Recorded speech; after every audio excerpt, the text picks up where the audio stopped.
Mga unta ninyo bibilat. Manghangyo ko ni Mita ba. Mita, i-advance lang ako ang sahod ba. Balik isa ka tuig lang akong i-advance. Gihimo man ko ni mong vlogger. Lulo manan ako nagpakaon. Kuslan man Mita nga gihimo na ko ni mong vlogger. Dako ko na akong sahod oy. I-advance lagi na ba. Balik isa ka tuig. Maulaw na kumita ay. Init ba kay ni. Unya. Gagmay ra magain ang tag 0.1 Mita oy. Dako po na gamay. Lisod kay paon ang $1 man. Makaroni ning sinabaw. Na ay hotdog. Dahil may hotdog eh.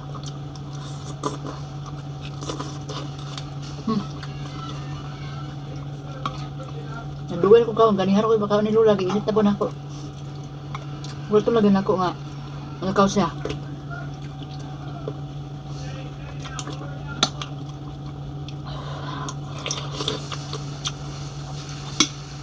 Ano bitaw mahangyo tang Mita ba? Imposible man kay na ato ang hinuon nga Mita ay kay mapag-amo na to kabali pa ta. Ang Mita mapareha sa ako ang Inday Pislat nga account. Siguro na ano to siya sa mga 11,000 kape nang ako ang sweldo noon unta. Gihold bitaw na niya kay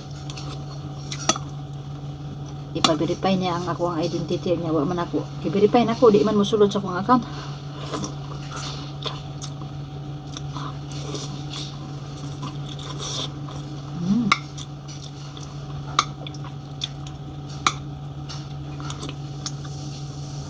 Klase magmodron dahil kay mahangyo sa imuha sa messenger in taon nga mga pang school supplies unya maulaw ta nga batay ka kahatag sa gamay kay kita mismo naglisod po tagpalit para sa tuang pamilya palita kita buya eh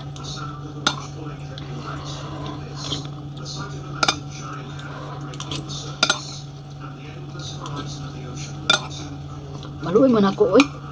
Tabangit ko ninyo ayo na ko niyo palu-register.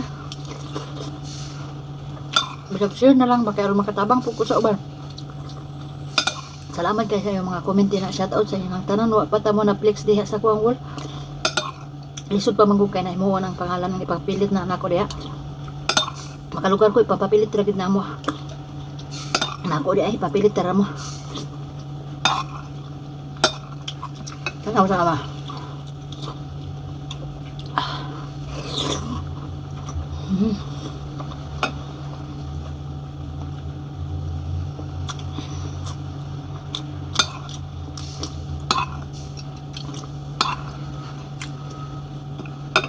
Okay ba? Dahan ka salamat.